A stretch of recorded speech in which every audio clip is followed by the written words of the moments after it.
Hello, welcome to Baltimore Clayworks Artist Lecture Series.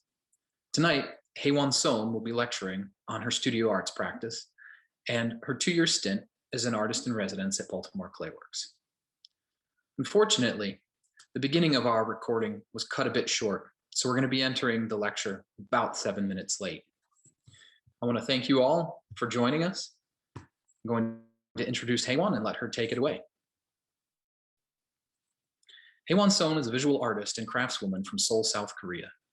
In her practice, the artist utilizes studio artifacts, such as broken molds or material remnants, further incorporating the action of or reconstruction in her development of form and object history.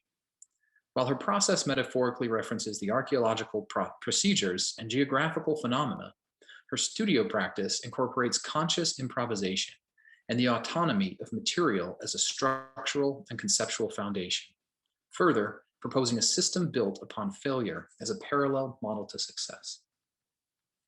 Sohn was selected as a finalist for the inaugural Gallery Emerging Artist Award in 2019 by Gallery Magazine and announced as a semi-finalist for the Sondheim Artscape Prize in 2021 in Baltimore.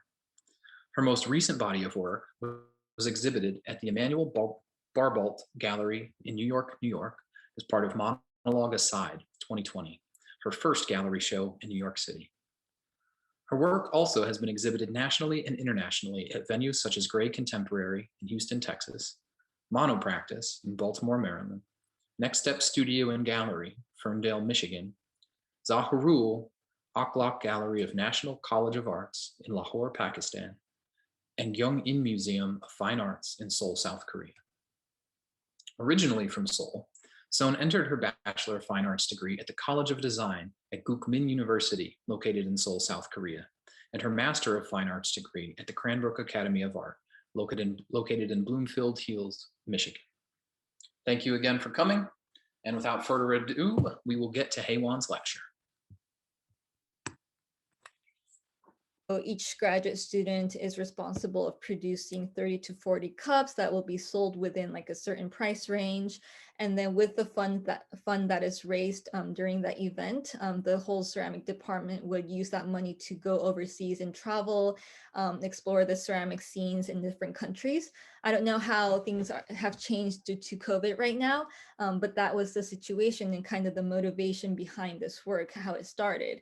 And to be honest, I was a little bit lazy and I wanted to work on, my thesis and not have to be distracted by this cup sale. So I was trying to go for an easy way of designing a cup prototype that can be produced by a one-part mold. And by one-part mold, I'm saying that you don't have to divide the sections of the mold. There will be no undercuts. So if I pour clay and drain it out and the clay dries inside the mold, it's just going to pop out easily.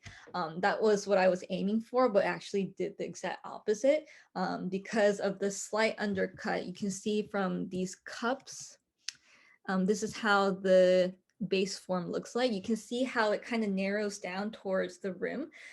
So unfortunately, the prototype wouldn't escape from the mold. So what I had to do, as you can see from here, I had to break open each mold. And what I ended up doing is I made 101 separate molds to create 101 cups, which is kind of counteractive to the purpose of slip casting, because it was initially invented for an industrial setting where you want to use a plaster mold to create multiples efficiently. But I'm using the same technique to create unique multiples, only having one cast out of one mold.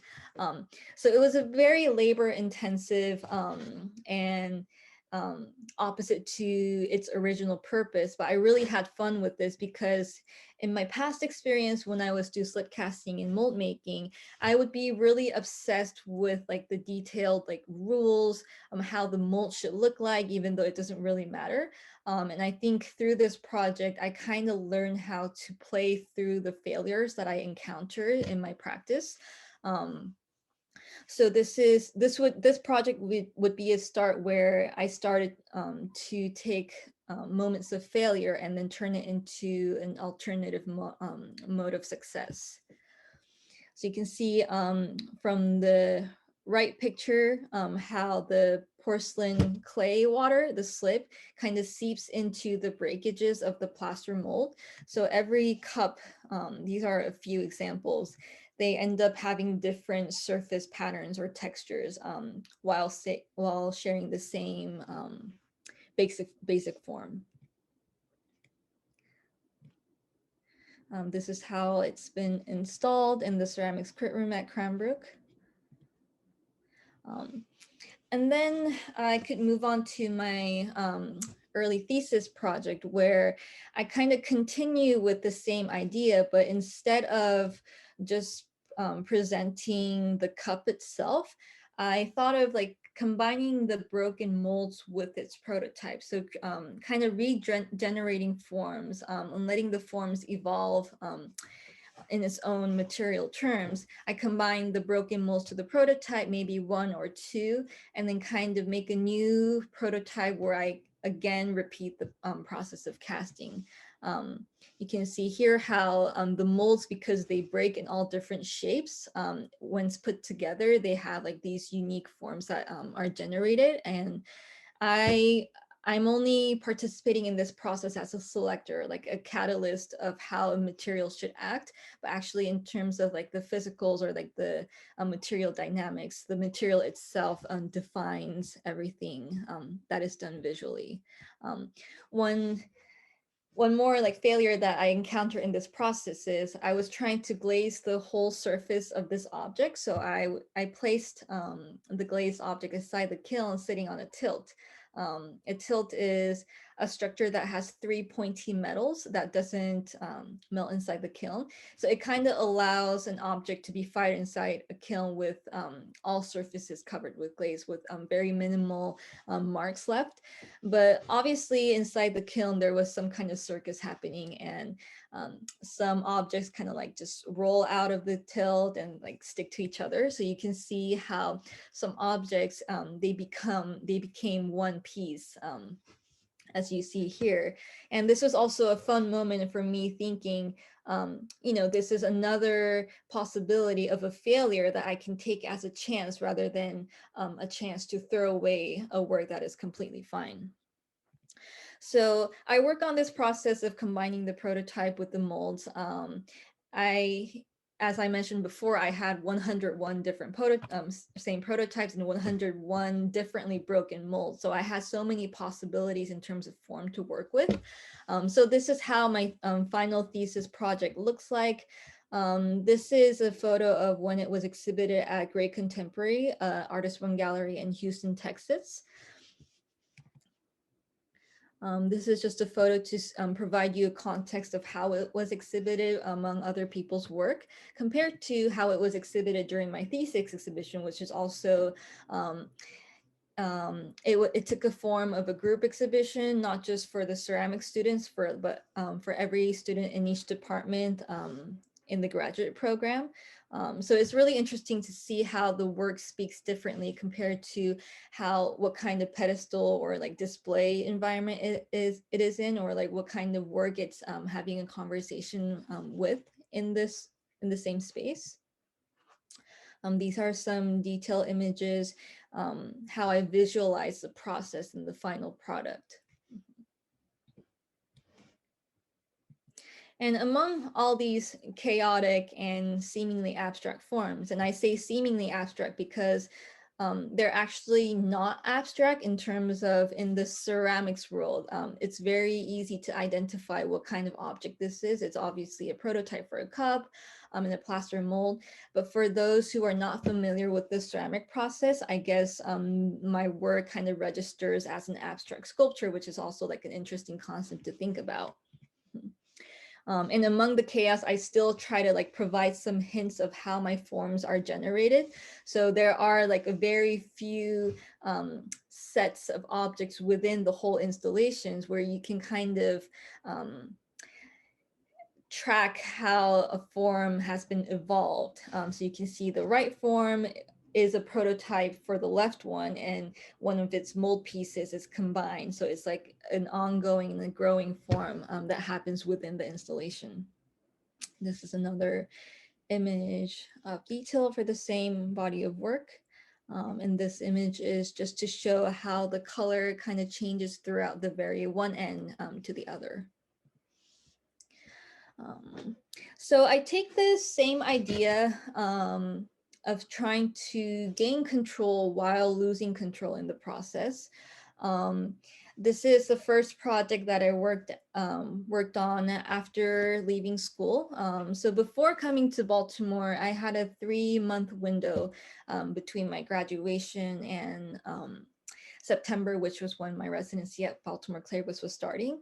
So I was thinking whether I should go back to Korea just to spend time with my family, or should I use this time as a chance to try myself out in the city, which I eventually did. So after leaving school, I just packed everything with nothing. I went to New York City. And I registered as a membership artist at Sculpture Space NYC, which is a wonderful studio space in the Ceramic Research Center. They offer memberships and studios. So I've been working there for 3 months during the summer and have been working on this specific body of work compared to my previous project where I use a cup form, a traditional cup form as a prototype. I tried to use a starting form that has less distinction between the plaster molds that I make. So that's how I kind of came down to just like a normal cube form because the molds that are going to be added are also kind of rectangular plaster walls. So I kind of wanted to blur that line between later when the form evolves, how the audience can tell which is the original, very purest form, which is the added ons. And I think starting from the 5th or the 6th unit among this body of work, I think that kind of happens. The cube form kind of starts to balance out with the added broken pieces and kind of become something of its own rather than like a evolution of something else.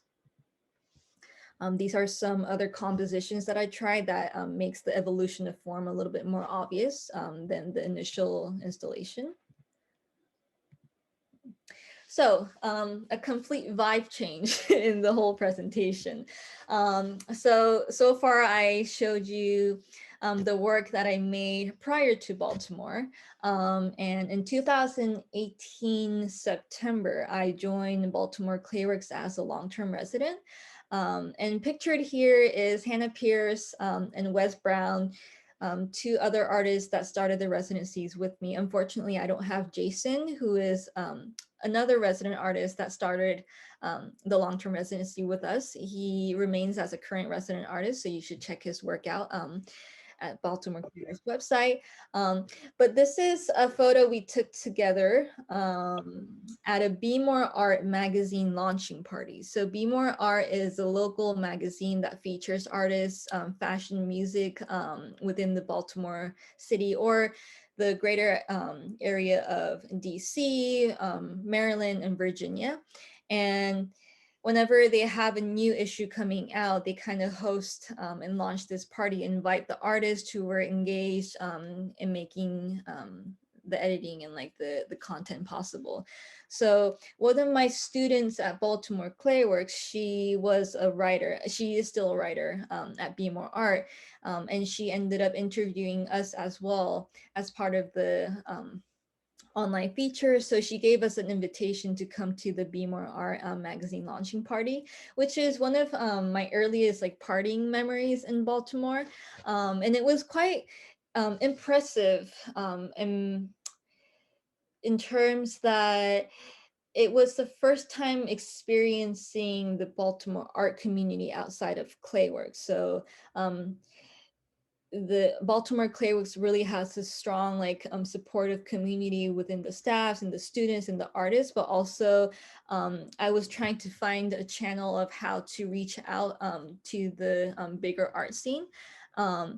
And it happens the answer was within Clayworks because the artists and the designers or musicians working in Baltimore, they happened to take classes at Baltimore Clayworks, and that's how I kind of started to build up my connection to the wider circle in the Baltimore art scene.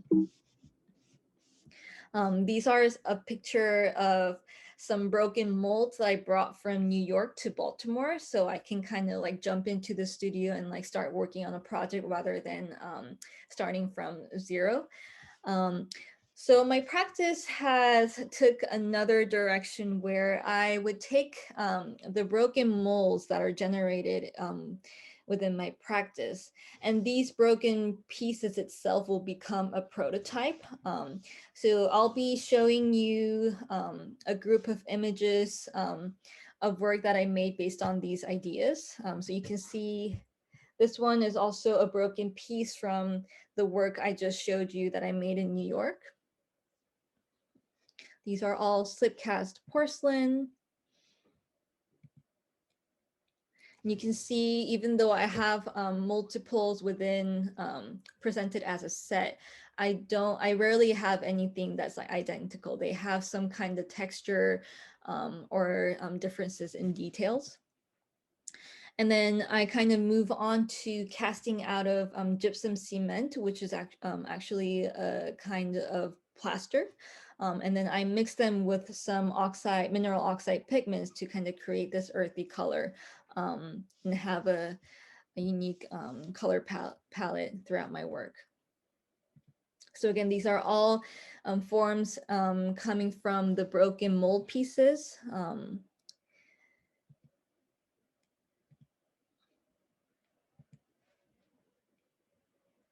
So this work, if you kind of use your imagination and flip one object 180 degrees, they actually function as a negative and positive for each other. So if you kind of flip the right object upside down, it will kind of just link in to one another. So just kind of constantly playing with this idea of how a mold itself doesn't only hold one purpose, but actually it can be multi-purpose. It can be a prototype. In one situation, it can be just a complete supplementary mold piece in another. So I kind of enjoyed how the aspect of failure opened up the gate for me to be more explorative, like be more open to the purpose of what an object can hold that is not imposed by an artist. Some more images that are in the same through line.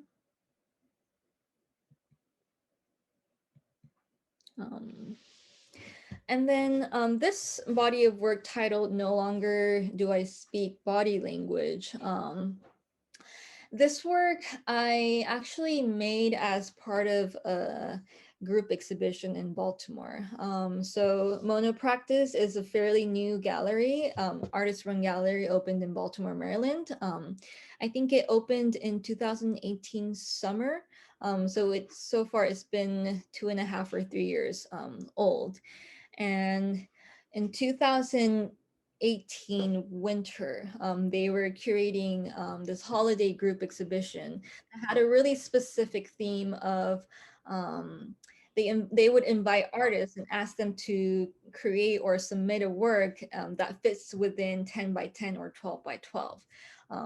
And I was invited to participate in this show.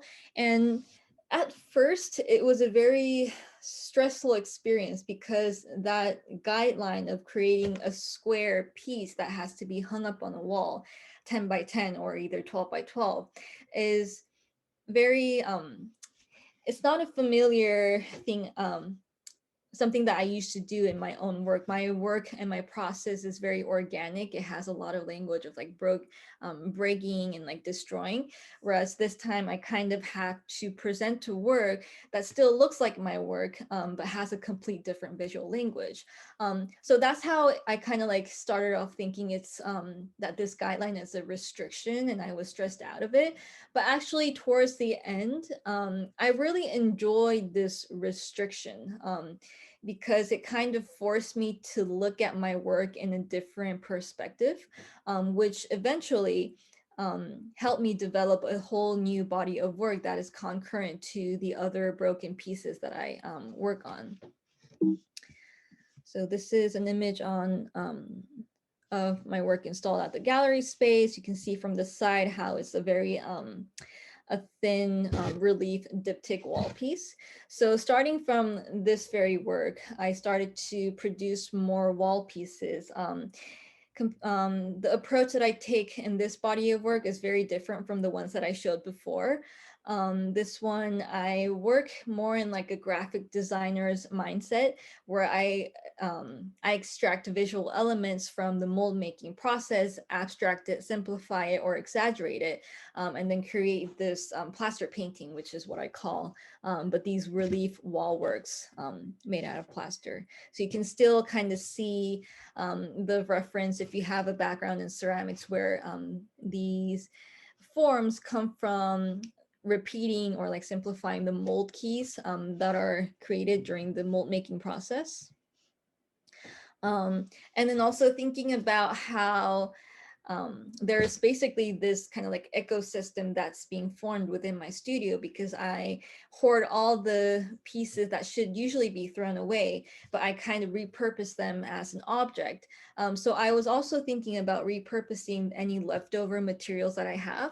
So these are all this scrap colored plaster that I've been just accumulating in my studio, thinking of a way to reuse it. And then this was my first attempt to kind of create this, I don't know, I actually don't know what to call this. It can be a painting, it can be just like a flat sculpture, it can be a tile. But the thing is, in this photo, it's photographed in a way that it's standing, so it's kind of like a monolith. But later I'll show you in one of the two-person show that I participated in, it's installed on the floor, on a concrete floor. So it kind of blends in with the concrete texture. So it's really interesting how, because the fact that I didn't think about how this object should be displayed in a gallery setting, it kind of holds all the possibility, and it doesn't go opposed to any one of them. So this is another experimentation of a different pile of colored scrap plaster that I have, and poured it into a fresh batch of plaster, and then just sand off the surface until the pattern of the colored plaster reveals. This one, similar approach, but rather than disposing my plaster as small scraps, any wet plaster that I have left, I would just pour it on top of a glass surface, and then kind of, whenever there's a new project that I'm working on, and then there's eventually some leftover plaster, I will pour it on top of the first layer. So it's kind of like creating this colored drawing that is intentional, at the same time unintentional. And then I wanted to explore the flat plaster surface more. So again, similar to the work that I did during my graduate years, I bring in the sangam technique from Korean ceramics. So instead of using clay, I would pour a plaster board and use a carving tool to draw a really thin line on the center of the plaster piece, and then inlay it with colored plaster, and then later sand it off. So there's this drawing that's like just, flush to the surface without having embossing or textures when you touch the surface. And these drawings that I draw are usually an indication of how the whole structure of the plaster board looks like. So it's not just a canvas that's neat, square, and white, but it actually has these details on the sides where it kind of references the material language that I usually deal with within my studio. So this is another version. You can see the drawing kind of changes, but still it's a referral and like an indication of how the whole structure of the plaster painting looks like. And these are just a few more experimentations, different drawings, different colors.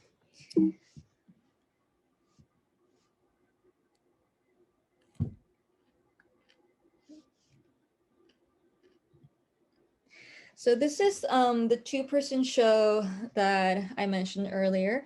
And I think it might be one of the first show that I participated after grad school that's not a group show. So like there was a bigger portion of my work kind of creating the context of the whole group exhibition. And let me see. The other artist that I was showing with was Nick Primo. He graduated from MICA and he's a Baltimore-based installation artist. The show title was Vice Versa because when it comes to my work, my pieces, they kind of go back and forth in the context of being a mold and a prototype or the object itself. Whereas Nick, he also incorporated ceramic objects in his installations. But sometimes he would build armatures or wooden and metal structures that would support the ceramic pieces, but at the same time, it would be the other way around in some other pieces where the ceramic pieces become the support for the metal or the wooden structure. So that's how the title of Vice Versa kind of came in and then was decided for the whole, the theme of the whole show. So you can see here in the very middle, the floor pieces, this is all Nick Primo's work, and the work that are exhibited on the wall are mine. And I really like this exhibition because I gave Rui E, who's the director of Mona Practice, and Rod Mallon, who's the co-creator of Mona Practice, and he's also the owner of Guest Spot at the Re-Institute, another artist from gallery in Baltimore. I gave both of them just full authority of how to curate the show. So they did come into my studio for a studio visit a couple times prior to this exhibition, and they would choose out the objects or work that they want to exhibit. And the installation of my work was revealed after it was done. And I thought it was really interesting because although this is how my studio used to look like when I was a resident artist in Baltimore Clayworks, so you can see it's just chaos. And as a matter of fact, among this chaos, this is a mixture of both the final work and the process work.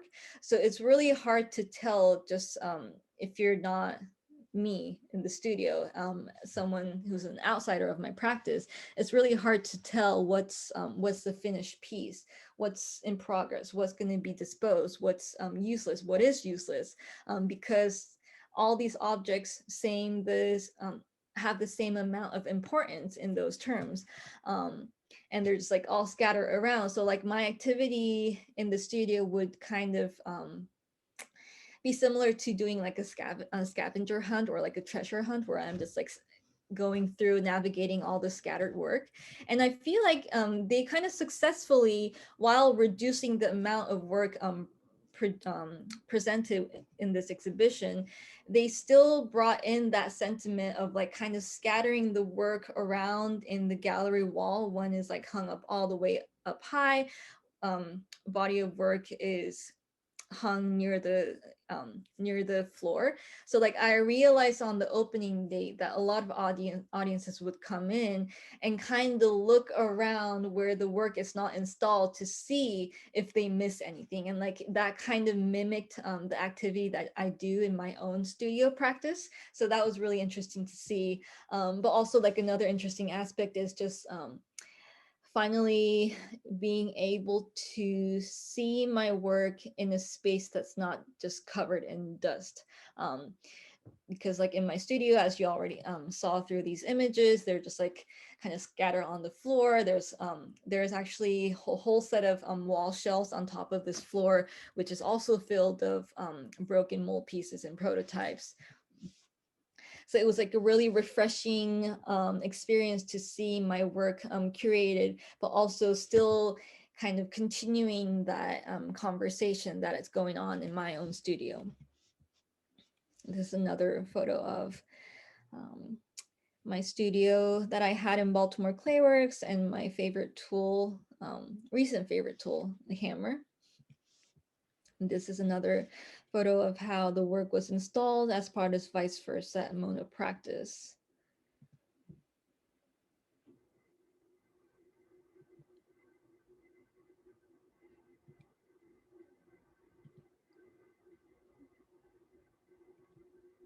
And this is the piece that you saw earlier that was photo shooted in a photo studio that was actually standing up.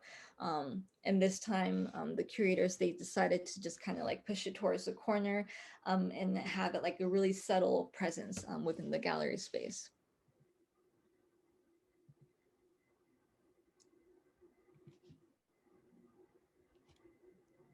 And I think I should also mention, since I'm doing this talk based on my experience at Baltimore Clayworks, how I got into contact with the gallery director at Mono Practice was when I first came to Baltimore Clayworks as a new resident artist. I kind of saw this flyer pinned on the bulletin board at the entrance of the studio building. And it was a really simple flyer, an image of the empty gallery space and saying they're having like a very first inaugural gallery group exhibition. And I happened to visit there and then just ended up like staying around, like introducing my work, and that's how I kind of like the whole connection ended up providing me this opportunity to show at their gallery. But the reason the flyer was at Baltimore Clayworks in the first place because the gallery director herself, she was a student at Baltimore Clayworks.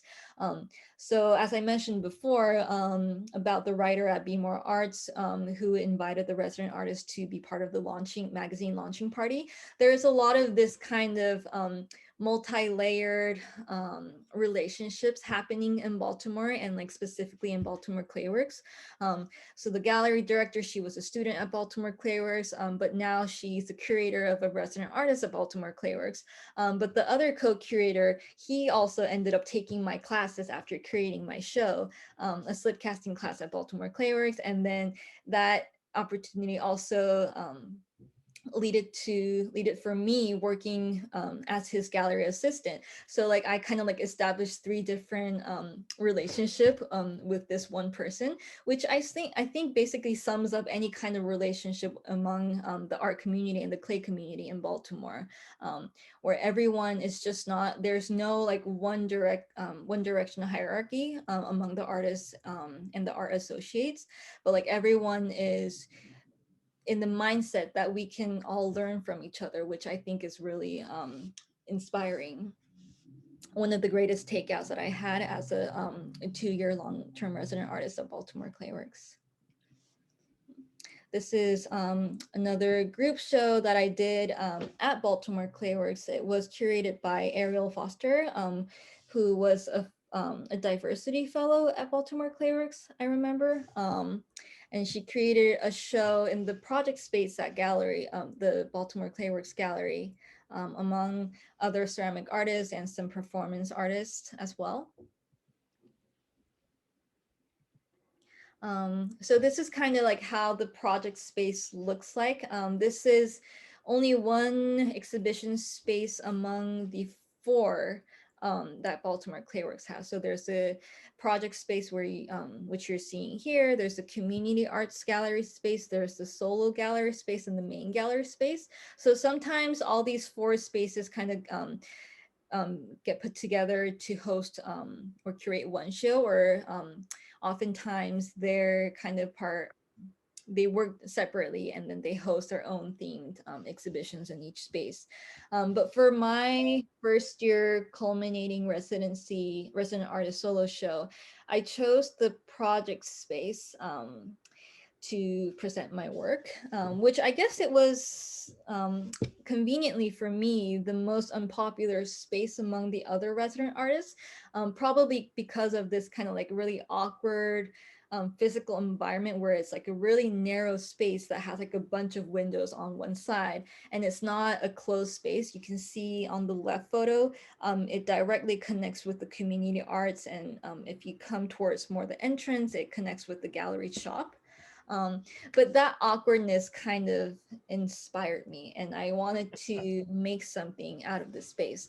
So this is how Ariel curated the group exhibition that I was part of. And this is, the next slide is the show that I put up myself as my 1-year culminating resident artist solo show. So this show, my residency solo show and the 2-person show that I just showed you, and a group show in New York that I'm about to show you after a set of photos of my solo show. Those 3 exhibitions actually happened in the same month of 2019, which was pretty chaotic for me because I had to run between cities and venues. I'm trying to distribute my work and see how my work can be presented in 3 different contexts. So like these 3 exhibitions don't kind of like just merge in with each other. But as much chaotic as it was, I think I was also grateful because it was a proof that for my first year at Baltimore Clayworks, I was prolific enough to have enough work to be spread out in 3 different shows. So that was one good takeaway for myself. Pat on the shoulders. But also I wanted to point out that I really tried hard to kind of theme these 3 works, or like at least provide different bodies of work, aspects of my practice throughout these 3 shows. So for my resident artist solo show, I really focused on providing as much as aspects in the exploration that I do in my studio. So just not focusing on like one object-based practice or one wall-based practice. I would try to show every thing that's been going in my mind, because the resident artist show in my mind should be a summary of the activities that I've been doing throughout the first year. So here are some more images.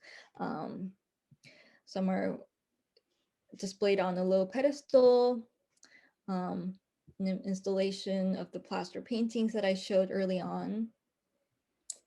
Some more small wall pieces that I kind of work with the organic flow with how the pigment mixes into the plaster.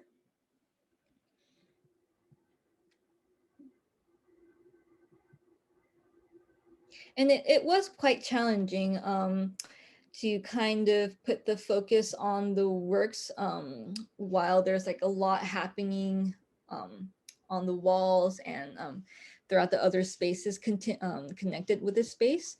But I feel like just simply putting the blinds down in the space really helped to kind of reflect the artificial light that's spotlighted on my work within the gallery space.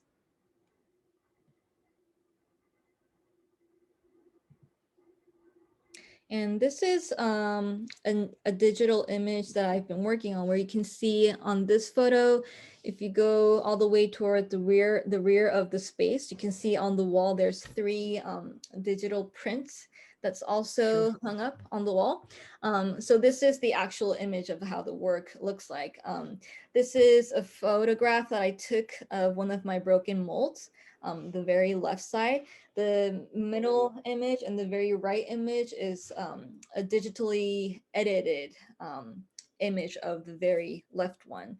So I've been also like experimenting on how my objects also can be become images, and that image in the process of being modified, what kind of failures happens, what kind of unexpected formal languages does it give out. So this has been sitting in my laptop as a digital image for a long time, but I'm taking the chance of the COVID pandemic and working with one of my friends that's currently living and working in Thailand. He's a graphic designer and a printmaker. So I'm trying to, with his help, kind of explore how printmaking can transfer this image to a physical object, and like in that process of screen printing this image, what kind of information gets lost, what kind of information stays on the paper is what I'm interested in kind of repetitively exploring. This is the image of the group show that I mentioned earlier that happened at the same time with the 2 other shows. So for this group exhibition, I focused on submitting work that is based on my flat sculptures. So you can see here, this is another example that sits in the diptych series that borrows the visual elements from the mold making process. This is one floor work that I made, which later inspired me to make a bigger piece, which you'll see later on in the presentation. One of the Sangam series, the plaster paintings that I showed on earlier as well.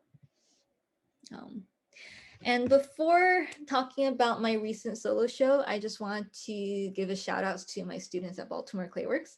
Obviously, the works that I'm going to be showing, I have 3 people's work in this presentation, but there's just so much more talented work that has been produced within the classroom at Baltimore Clayworks. I regret that I cannot show every single piece. The images that I decided to select and present in this presentation were the ones that I was able to find online. It's not about like who makes better work or worse work. But here it is, 3 students, one out of 3 students that I had in my slip casting classes.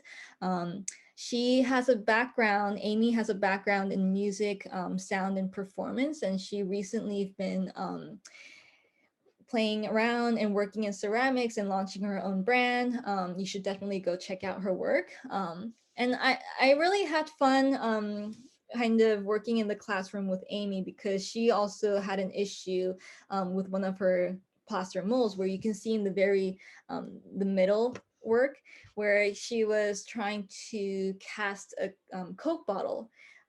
But in the releasing process of the clay from the mold, it would keep slumping and like distorting. So at first she was really frustrated, and we tried to like try hard to solve the problem. But eventually she kind of figured out her own visual language of like kind of purposely squishing the form. So she would also end up with like multiple unique objects through the slip casting process. This is Pamela's work. The bowl on the very right side is not a work that's produced within my class, but you know, the work is still cool, so why not show?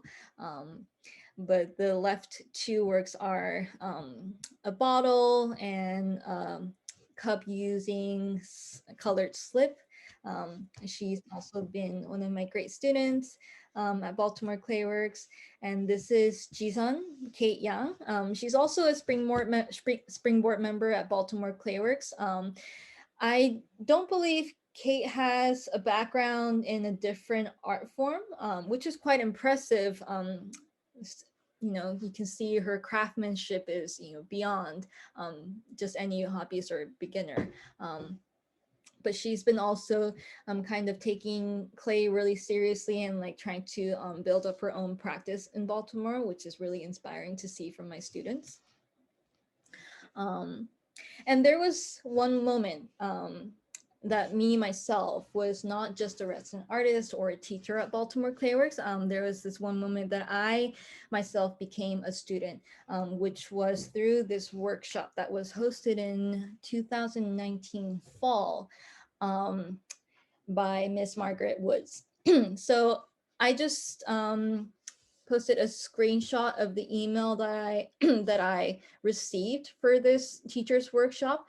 The reason I do this was because I didn't want to summarize the background of Miss Margaret Woods in my own words. I kind of wanted to introduce how she still tells her own story. So I'm just going to really quickly read along the about of Miss Margaret Woods. I'm an African-American woman, and living my life has called me to be a freedom seeker. After chasing physical sight for many years and then becoming totally blind in 2008, I found myself in a strange and very scary world of blindness. I soon realized if I wanted to go on living my life, I had to get some new skills and training, which I was able to do. My renewed confidence and improved skill level allowed me to explore a plethora of opportunities, one of which took me to Trivandrum, Kerala in southern India, where I first experienced the joy of putting my hands in the clay. I knew immediately I wanted more experiences like that once I got back to the United States. I had heard about Baltimore Clayworks, so I contacted them to talk about adult beginner ceramic classes, and I got several suggestions. However, once I revealed that I was blind all of a sudden, I started to be shuffled from first one contact and then to another. I knew they were not yet ready for me. A few months later, I heard about a seniors beginners ceramics class at the ZTA Pete Rawlings Center close to my community. It turns out that Baltimore Clayworks, through a generous grant, was actually teaching the class in the community. Sala Jenkins was their instructor, brave enough and curious enough to say yes to carving out a journey with me down the road less traveled. Together, we explored and discovered ways to communicate what I wanted and how she wanted me to go about achieving it. The way we use language, memory, imagination, and hands-on techniques evolved into a unique way to communicate a vision. I was so thrilled with what I was able to create, and most of all, how becoming completely captivated in the process provided me with the beautiful gift of soothing my soul. I hope you can make the time to present and participate in this collaborative learning experience. So as you can see, Miss Margaret Woods, she hosted a teacher's workshop where she invited the resident artists and the teachers involved in Baltimore Clayworks to be part of her workshop where she can just talk about how to approach blind students. And the reason this workshop specifically really sticks in my memory, one of the biggest memories in Baltimore Clayworks was because Baltimore Clayworks was the first place that I ever had any teaching career due to the nature of my graduate program. We didn't have any undergrad programs, so naturally there was no TA or like graduate students teaching the undergrads.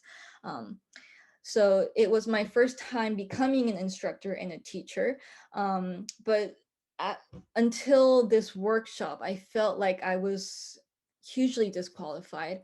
Um, it was really inspiring to see someone to put herself as a tool for people to access and make herself vulnerable for us to practice teaching approaches with her in the classroom, with the freedom to make any mistakes.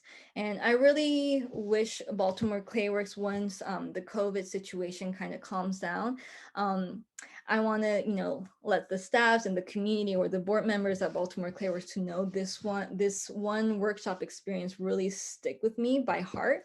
I would want to see more of these kind of events being hosted. And I remember as a teacher participating in this workshop, I was compensated a small amount of money, but I would definitely pay to participate next time if there is a chance. So all of that, the information that I shared so far is what happened during my first year at Baltimore Clayworks. What comes is a rather shorter experience due to COVID. Baltimore was not an exception.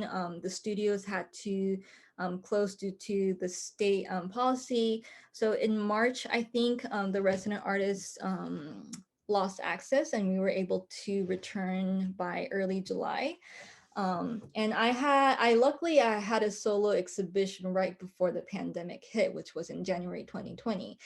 So my first half of my second year at Baltimore Clayworks was getting prepared for this solo exhibition, creating enough work to fill in the space. But at the same time, because of all the events that's been happening during the first year, I also needed kind of like a retreat and refreshing time, which a perfect opportunity came along through an alum from my graduate program. Her name is Akami Megawa. She's also a ceramic artist currently based in Bethesda, Maryland, which is basically a little bit north of DC. And she hosts this home residency called Anaba Project, where she invites one artist each season throughout the year. So 4 artists in total within a year. And she would let the artist use her studio space, her living space, her bedroom, everything in her basement for a whole full week. No restrictions, no guidelines, no to-dos, no pressures of like what you have to create within the 1 week residency. She would cook three meals for the artists participating. So all I needed to do was just pack my bag, get there, eat the food that she cooks for me every day, and just spend the week doing what I would usually not do in my studio. So her purpose was either if you wanted to experiment with another material, if you had a whole reading list that you haven't been able to accomplish due to the studio practice, she was like, this is the time you use the 1 week free time however you want. So I took a couple of books with me, but also I think in my mind, I always wanted to try out something that's more actively 2D in my practice, since my practice so far has been object-based. So I ran to the art supply shops with Akemi one day and I just bought a bunch of like different kinds of paper without even thinking of what I'm gonna do. A couple of sketchbooks. This is one of the pencil drawings I ended up doing. This is another example of, I used paper tape and then stretch it out as I apply it onto a paper cardboard. So you can see on the next picture, it's more, the thickness of the paper is a little bit more visible. And I would just kind of like slightly stretch out the tape as I'm taping it onto the surface. So it kind of later has this exaggerated curve at the very last tape that I put on. This one, I titled it as Bob, which I think was a very perfect title. For those who are not getting the reference, I just thought it kind of mimics how a bob haircut looks like from the side, where it has like a really perfect, sharp, straight cut line. But the towards your face, you kind of have this like a really long ivory curve. So it kind of like just reminded me of that image. So that's how I came up with the titles. And that's usually how I come up with most of my titles. It's very random, like romantic images that pops up in my head when seeing my own work. This is another example where I used paper and kind of using either my hand to tear it or control the depth of the X-Acto knife penetrating through the paper to kind of see how much the fiber of the paper can stretch out. And by accumulating that, creating this whole like furry facade made out of paper pulps. This is another example. I think I had to cut or tear at least 700 strips of paper to make this structure possible. So you can see here, it's actually not bonded with each other. So all these strips are, they work separately. So the installation or the display can be variable depending on the space it's installed at. Another example of kind of playing with the cutting depth and see how much the paper pulp like stretches out from the paper when tearing them open. Another experimentation where this would be more similar to the approach I take in my mold making, how it kind of leaves this empty space on the sides and play with the materiality of the paper. So this was overall a really just a refreshing 1 week. I think it actually felt longer than 1 week just because of the fact that I wasn't dealing with the normal materials that I deal with within my studio. But it was also interesting to see how even if I'm working with a complete different material, the approach itself, the essence is very similar to how I approach my plaster and ceramic sculptures.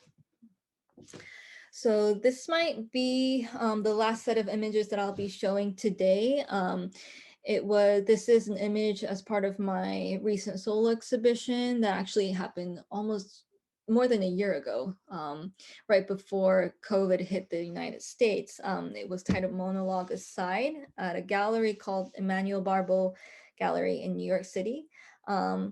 So if you remember that one small green piece sitting on the floor in one of the group shows that I participated, that kind of became the motivation of creating a bigger bodily size flat sculpture. The carvings that I have on this sculpture still mimics some of the visual elements that I extract from the mold making process.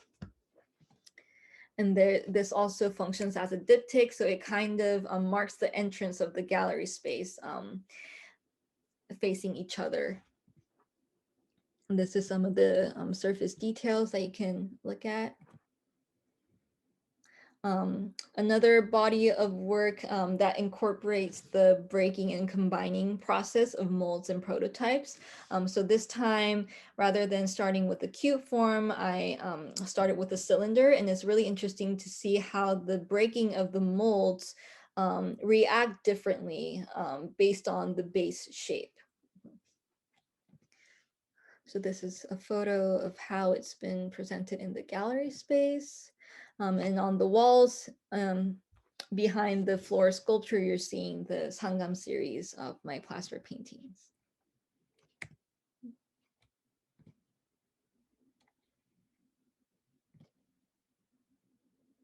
So you can see what you weren't able to see from the other images I showed early on. The sides, it kind of has that mold key structures.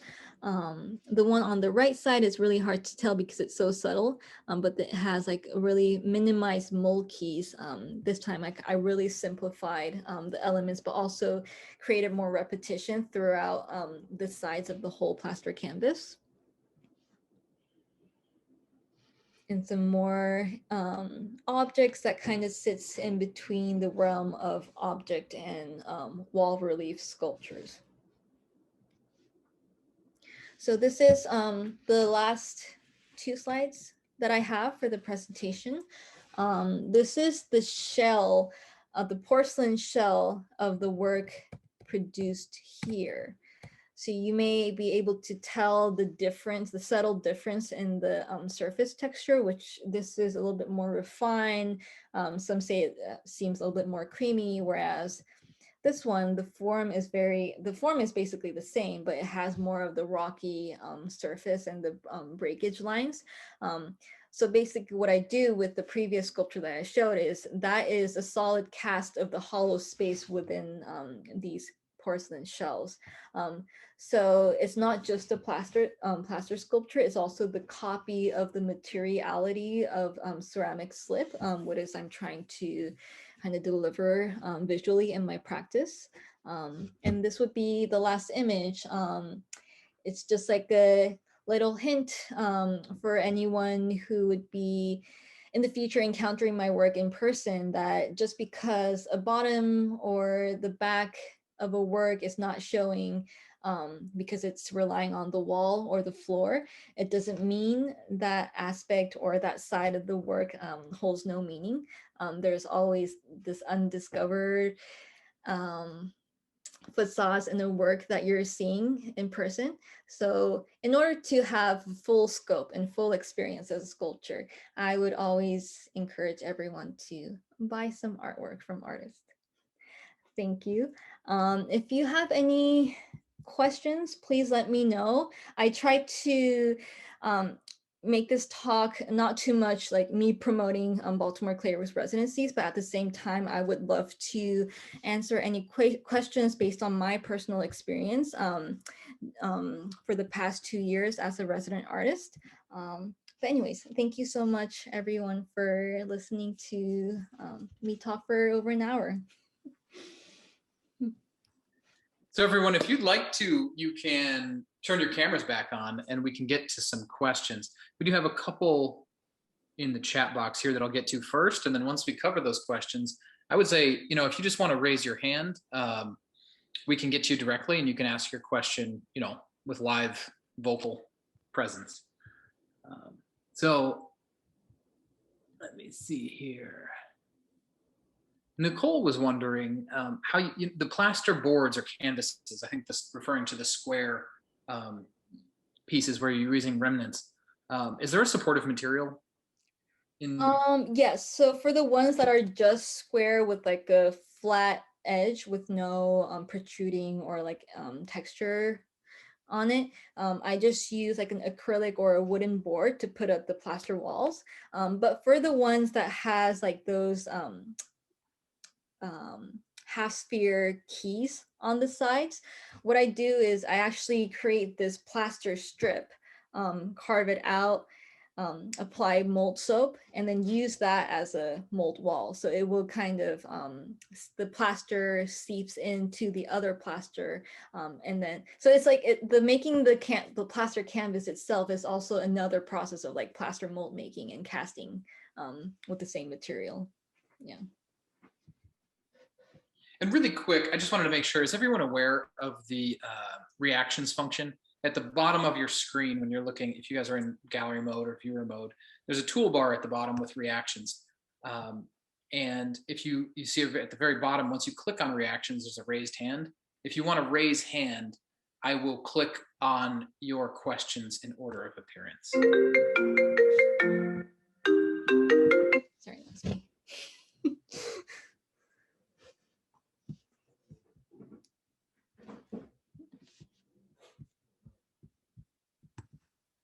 I know it's a lot to take in. Hae Won, your work is fantastic. This presentation has been amazing. I just have to say, I'm blown away.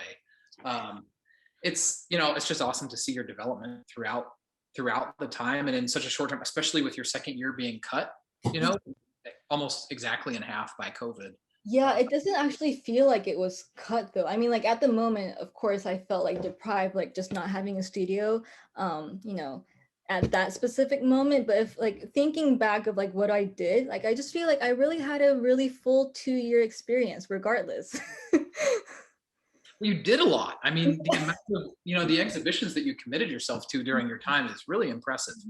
I think I would have to say, I don't want to take over, I know you guys also have a lot to say, but it really impressed me how you really took to the community, when you were talking about your experience with the students and early on, just like as soon as you got to Baltimore, finding those connections on the bulletin board and taking advantage of it is really impressive as a resident artist who's just exiting a graduate school program and, starting off fresh in a new city, really just eating it up, just taking in the opportunities, taking advantage of those things and making, creating an extremely impressive relationship with artists in the community. I mean, that is just, it's incredible.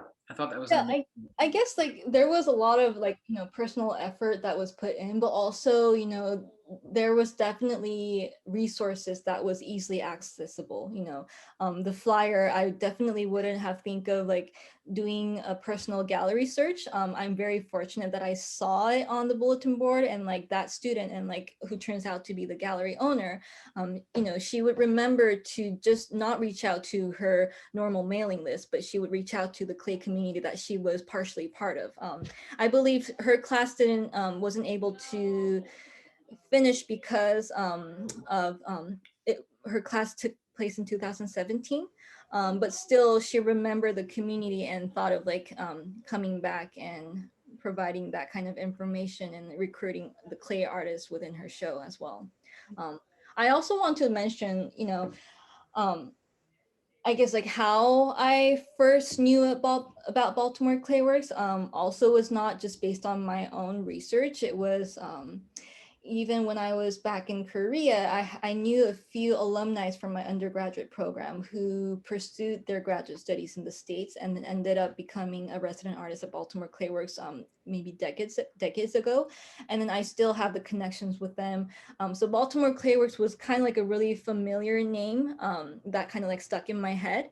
And after knowing about that, I did my own research, like looking up on the past resident artist who was involved in Clayworks, and I just had this impression that Baltimore Clayworks was really open to international applicants and like building this, community that's not just local but also like reaching out nationwide and worldwide.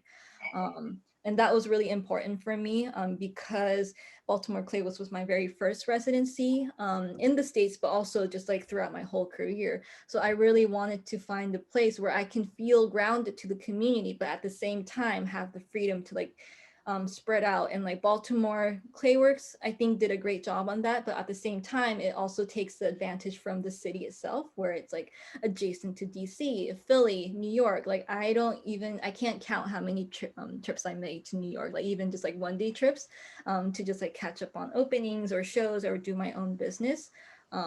But like it is one of those like art communities where it's not just closed within its own But local, honey, but it goes like it reaches out. you can recycle.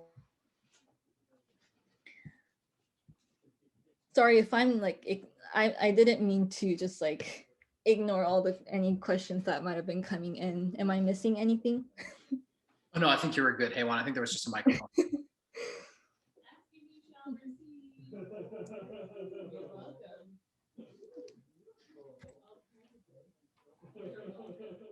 Okay, so There's a question from Phil. is there anything I should be touching All right, on? we got a little bit in the chat and a little bit live. So let me just go to the chat question real quick and I'll get to the others with hands raised. If you could use the emoji, it's simple because it stays up so I can see it on the screen. Phil was wondering, he thought your experience with failure is so important. Sometimes you might invite a video artist to record an actual of a particular work or several. Do you have a website or gallery that follows your work and displays? Yes, I do have a website. It's my name, haewonsohn.com. And my work, you can see it through a few different venues. I have some of my functional work that's part of Baltimore Clayworks online gallery shop, so you can find it there. Also in terms of galleries, most recently, Emmanuel Barbo Gallery, where I did my solo exhibition. I'll also type in the gallery website.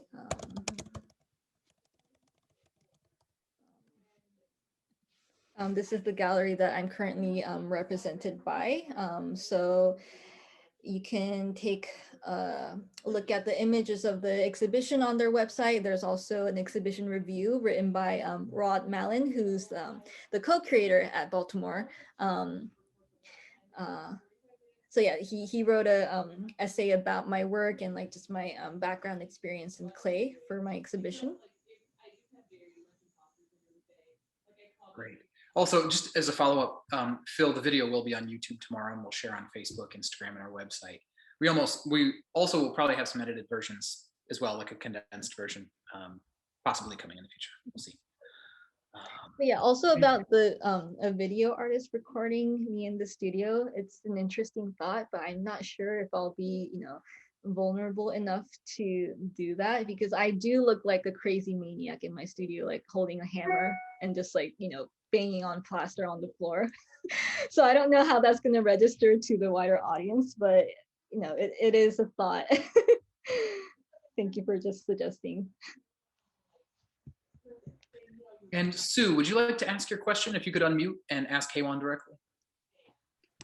First of all, Hae Won, thank you. It was a wonderful presentation, and to see the evolution of your work from your undergraduate into graduate school was fascinating.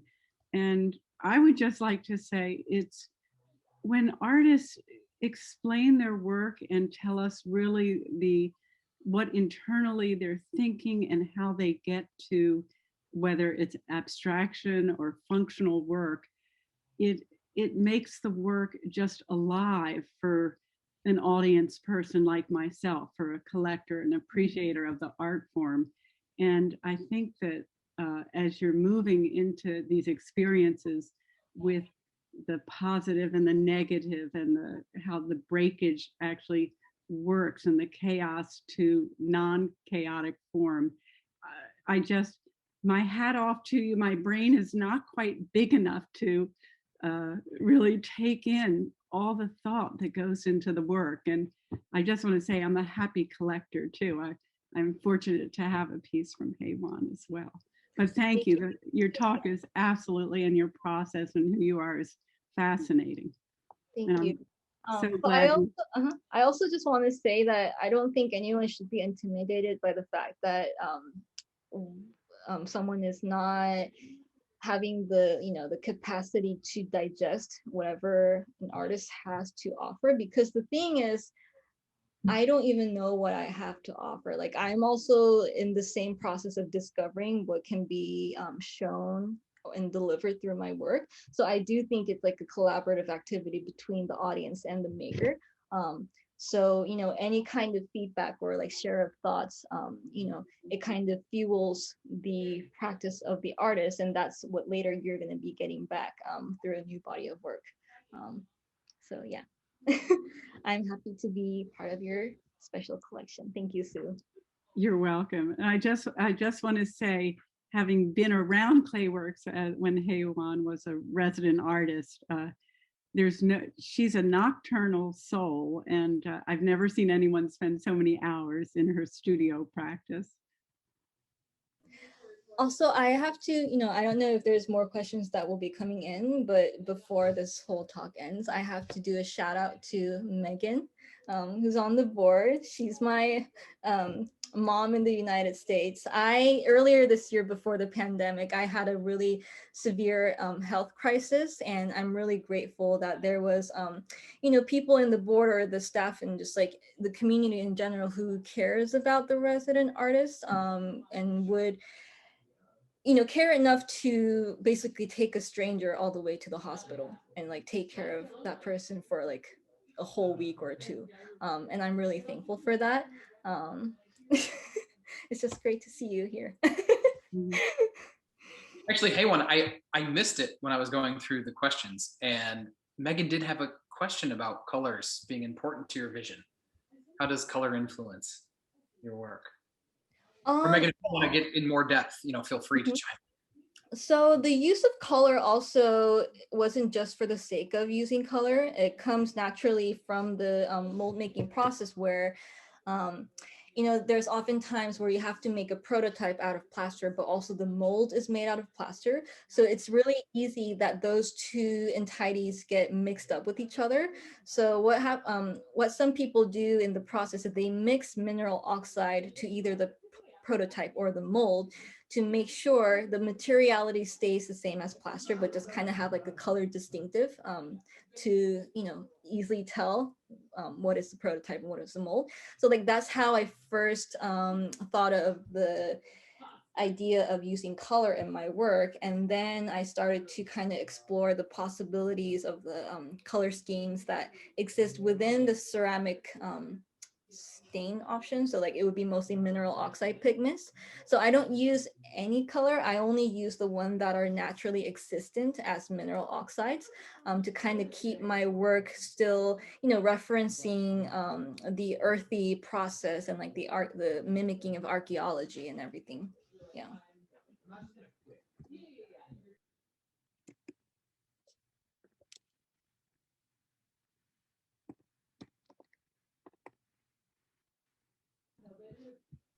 All right. Well, are there any other questions from the crowd? Don't be shy. Hey, Won, I know you can see the chat bar, but there's a lot of praise coming your way. I think you did a fantastic job. I know, I am very overwhelmed and thankful. Well, yeah, I mean, it's been an honor to host you. I think everyone at Clayworks would agree. And I want to thank everyone tonight for coming out and participating.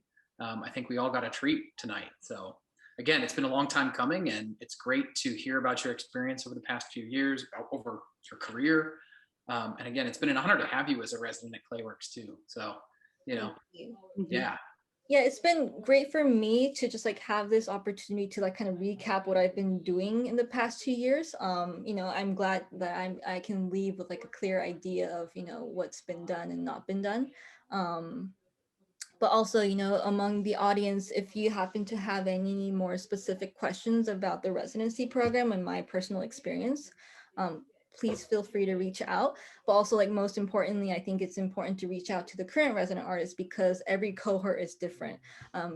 If you're a new incoming resident artist, that cohort will also be different. So in order to get like the most updated experience, I think the current resident artists will be glad to answer any questions that you may have, but also feel free to reach out to me.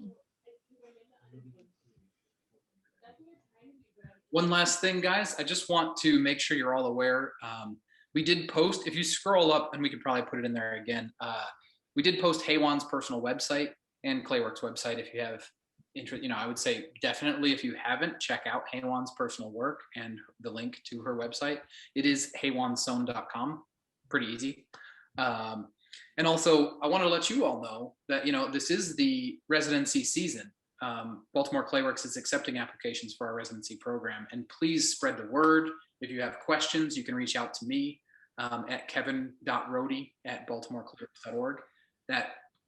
My email is, you can find that under the staff at the website. And, applications are due April 1st. We have plenty of information up there on the website that you guys can all check out. And, I think Hae Won has made it look really good. I'm glad. For that, but we're extremely proud of the artists that we have as residents, and it really is, the residency program is such a core foundation to what makes Clayworks so great. And as you can see, our residents are educators, they're community artists, they're integrated in all aspects of the community at Clayworks, and really are just the gem of the organization. So again, we're so grateful. Thank you, Hae Won, so much for doing this. And it's been amazing. And, thank you all for coming. This has been great. So we'll conclude it with that, and have a great night. Enjoy your weekends. Bye, If you have questions, please feel free to reach out.